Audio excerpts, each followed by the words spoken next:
to 10 days. To top it up, Shuma Auto Parts also supply Maxus tires and CS tires. Really? But where are they found? They are found on Chandram Sonda Road, Cruiser Auto Workshop in Lusaka. Call on 0979 2057 and 0960-747235. Email shumaautoparts@gmail.com.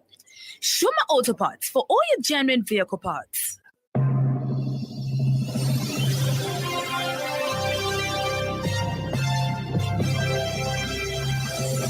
The happy world of 5FM Radio, your adult contemporary radio station in Zambia, connecting you to the newsmakers and events that make news in the global village.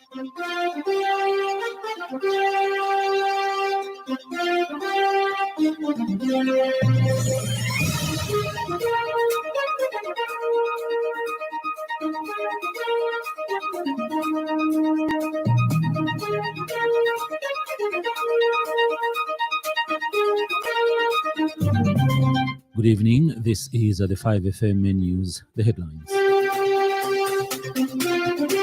Couple dies in unclear circumstances after hosting a witch doctor.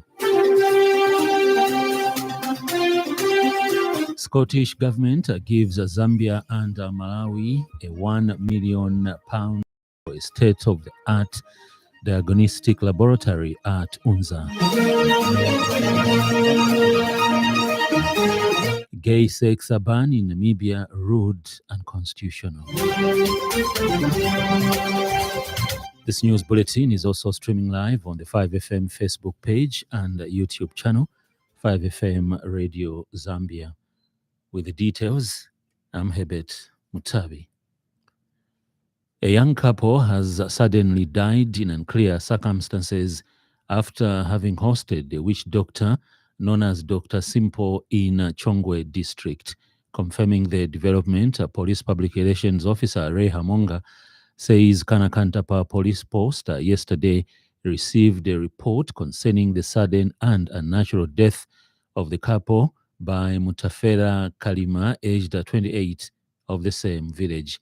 Mr. Hamonga says on the evening of June 19th, 2024, around 20 hours, the now deceased couple went to bed, and at approximately 01 hours, Mr. Charles Umba discovered that his wife was cold and unresponsive.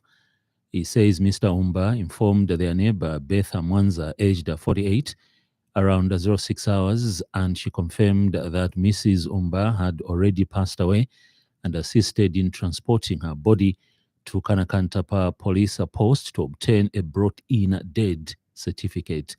Mr. Hamonga explains that while at the police post, Mr. Charles Umba suddenly became unconscious and was rushed to Kanakantapa health post, where he was pronounced dead upon arrival. He says that the bodies of Mr. and Mrs. Umba were inspected and no physical injuries were observed, and they have been deposited at Chongwe District Hospital mortuary pending post-mortem examinations to establish the cause of death. The bodies have been deposited at Chongwe District Hospital mortuary pending post-mortem examinations to establish the cause of death. A crime scene visit was conducted by police, during which a jug of water mixed with herbs was found in the house. This has been secured for a toxicology examination. Neighbors reported that the deceased couple had hosted a witch doctor commonly known as Dr. Simple for 3 days prior to their death. A manhunt for the individual has since been launched. The Zambia Police Service urges anyone with information regarding the whereabouts of the witch doctor commonly known as Dr. Simple to come forward. Your cooperation is crucial in helping us resolve this case. The Scottish government has given Zambia and Malawi a grant of £1 million to establish a state-of-the-art facility and the procurement of advanced laboratory equipment for diagnostics at the University of Zambia. The laboratory, which has come through the Lusaka Blantyre Laboratory Project, is a collaboration between the University of Glasgow, Kamuzu University of Health Sciences of Malawi, and the University of Zambia, and is meant to further biomedical research and healthcare research in the Southern African region. Technology and Science Permanent Secretary Brilliant Havenzu and Education Permanent Secretary Joel Kamoko opened the laboratory at the University of Zambia Ridgeway campus in Lusaka this morning on behalf of their respective ministers. Technology and Science Minister Felix Mutati said that the unveiling of the laboratory is a beacon of progress in the journey towards advancing human health through scientific inquiry and innovation. Mr. Mutati, in a speech read for him by Dr. Havenzu, said that the facility is more than a testament to technological advancement. It represents a bridge between cultures, countries, and continents in the noble quest to alleviate challenges of our time. The number of existing infrastructure is inadequate to facilitate the undertaking of high proportion of scientific R&D. In addition, the state of most of the existing infrastructure is either of substandard or highly dilapidated with obsolete equipment. Not only that, many countries, just like Zambia, still lag behind in terms of scientific and researchers per capita per population. And Education Minister Douglas Yakalima, in a speech read by Mr. Kamoko, said that the inauguration of the laboratory is a call to strengthen collaborative efforts due to the complexity of today's health challenges.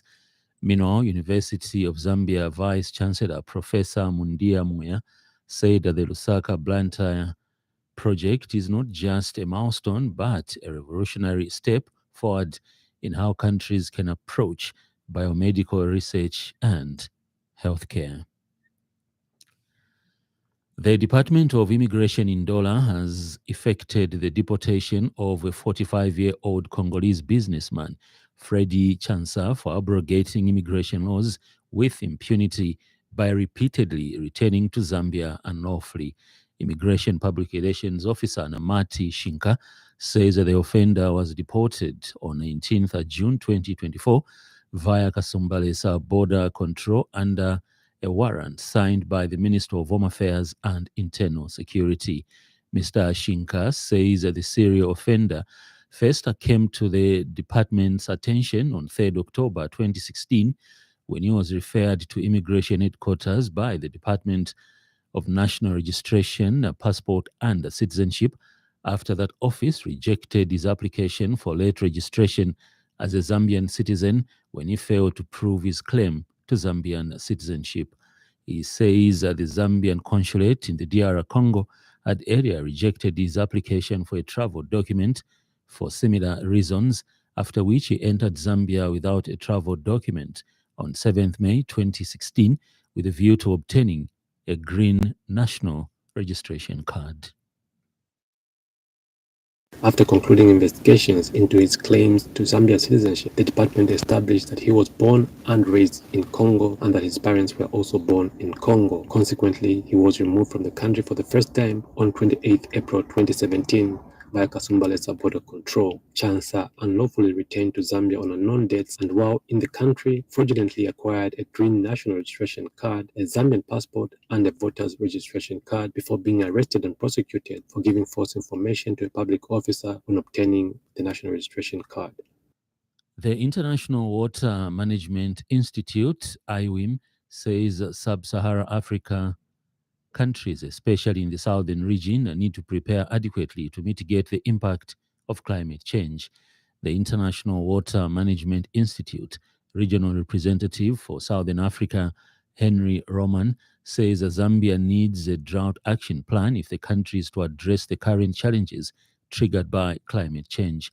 Speaking at the launch of the AICRA Zambia second cohort for small and medium agribusiness in Lusaka, Dr. Roman stressed the need for Southern African countries to scale up climate resilient interventions, which should be built with a strong foundation based on scientific evidence if they are to survive climate shocks. Meanwhile, Dr. Roman explained that the introduction of digital technologies in climate change remains crucial in decisions being made as data-driven scientific responses can address the current climate challenges. Unfortunately, you can't run away from these droughts and floods because the floods are also coming. So you can't run away from these. But what you can do is you can try to mitigate the impact of them if you are better prepared. And that's where we as CG are working towards being better prepared for these events when they take place. So we mitigate the impact of them. So scaling climate resilient interventions combined with climate information services is no longer science fiction. It's becoming science fact. In other news trending this evening,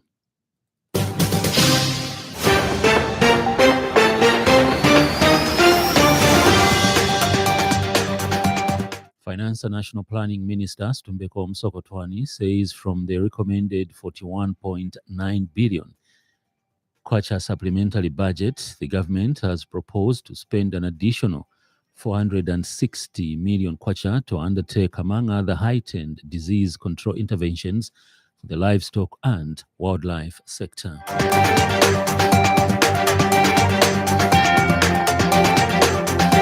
The Ministry of Commerce, Trade and Industry, using government agencies available, is ensuring that any unscrupulous people buying ZNS mini meal cheaper with a view to exploit the vulnerable people are dealt with.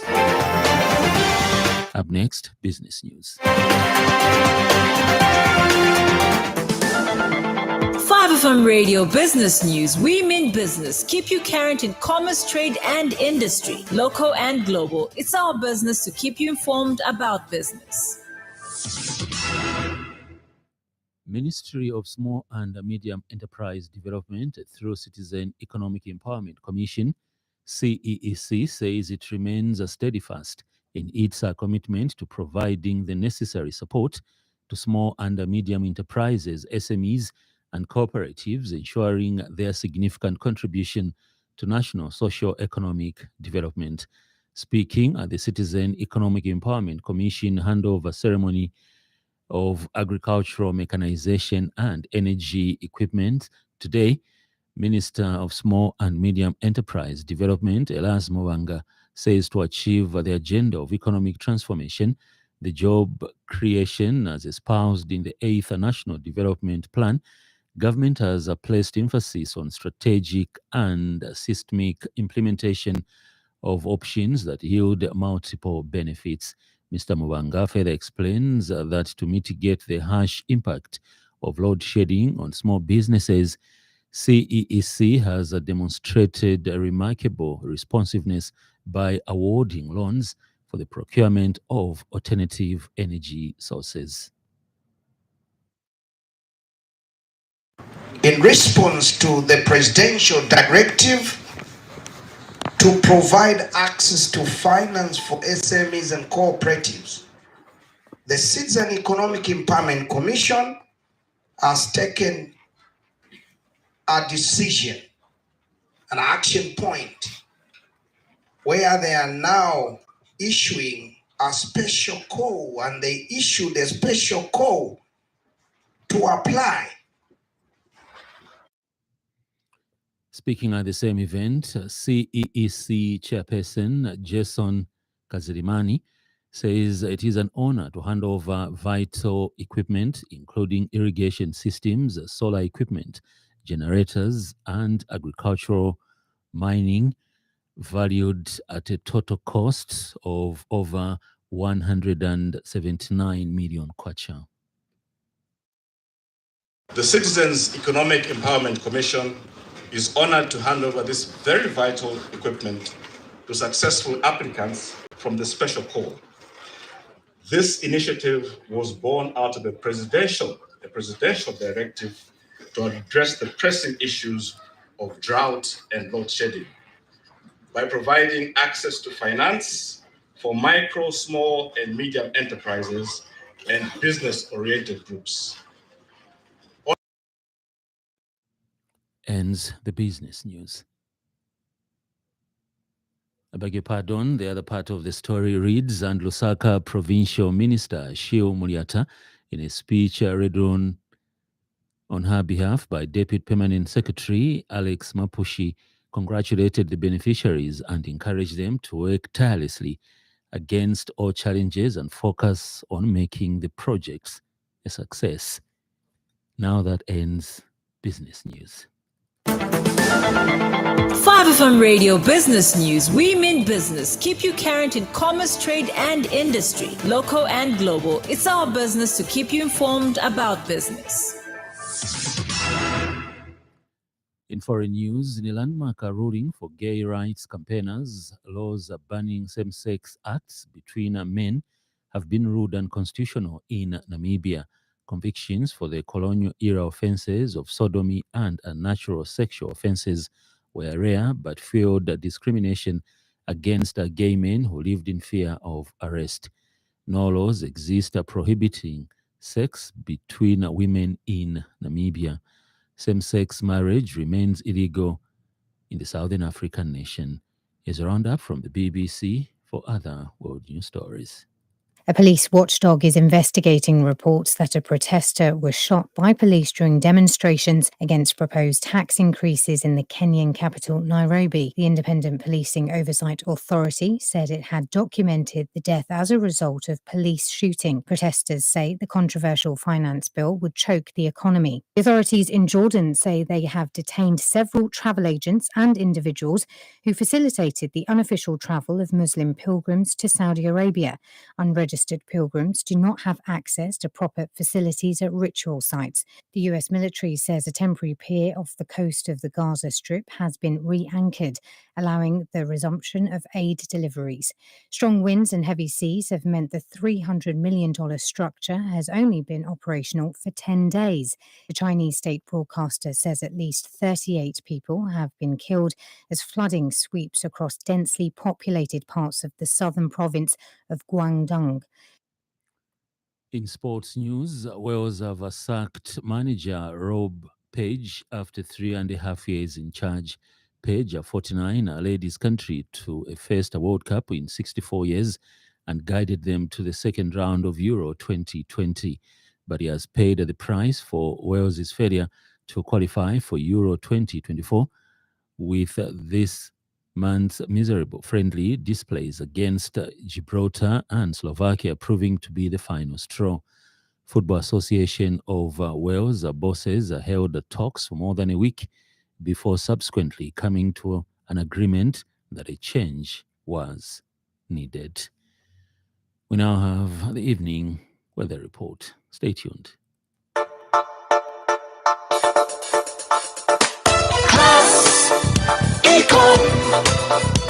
Class Econ Roofing Africa. Class Econ Roofing, plot 17100 off Katanga Road, 150 meters from Mumbwa Road, Chinika Industrial Area, Lusaka. Class Econ Roofing. Class plus economy. Class Econ. Class Econ Roofing Africa. Class Econ. Most parts of the country, a few clouds, slightly windy and mild to cool. Ends the evening weather report. Class Econ. Class Econ Roofing Africa.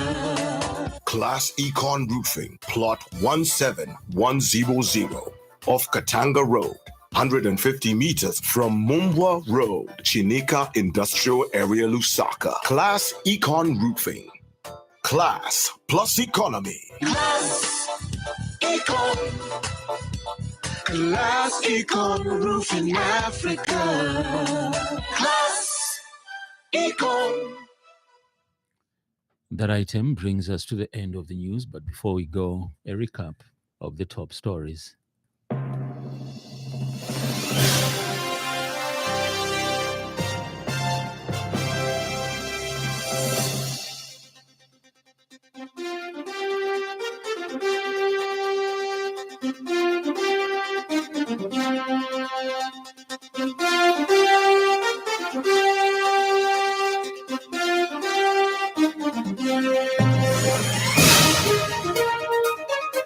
couple dies in unclear circumstances after hosting a witch doctor. Scottish government gives Zambia and Malawi a £1 million grant for a state-of-the-art diagnostic laboratory at Unza.